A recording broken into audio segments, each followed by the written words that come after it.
എടാ ഇവൻ അവനെ തട്ടിയ നീ പുറകിൽ കത്രയെ പോട്ടിടണം. എന്നിട്ട് പിന്നെ ഒന്നും നോക്കണ്ട, അടിച്ച് പറിച്ചേക്കണം. സോറി. അവൻ നമ്മളെ തിരിച്ചടിച്ചാലോ? ഇടി തുടങ്ങിയ പിന്നെ അവന് ഇടി കൊള്ളാനല്ലാതെ തിരിച്ചിടിക്കാനുള്ള സമയം നമ്മൾ കൊടുക്കില്ല. അതെ, ഞാൻ പോരാ. നീ ഇവിടെ ഇരിക്കും. ഓക്സിജൻ എടുക്കാനായിരിക്കും. ഇത് കുടിച്ചിട്ട് പോ. അത് നീ കുടിച്ചോ.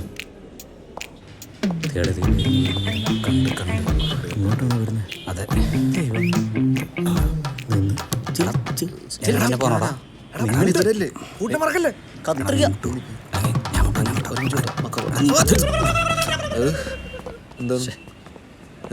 എന്തൊരു പ്രശ്നം? സോറി. It's okay. ഇങ്ങനെ കത്രിക എങ്ങനെ ഇങ്ങനെ പിടി. അതങ്ങനെ ശരിയാവുക? ഞങ്ങൾ സോറി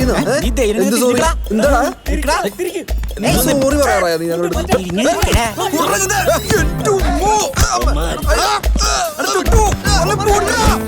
ഞാനിന്ന് എന്റെ വേട്ടവളിയും വരെ തല്ലുന്നോടാ.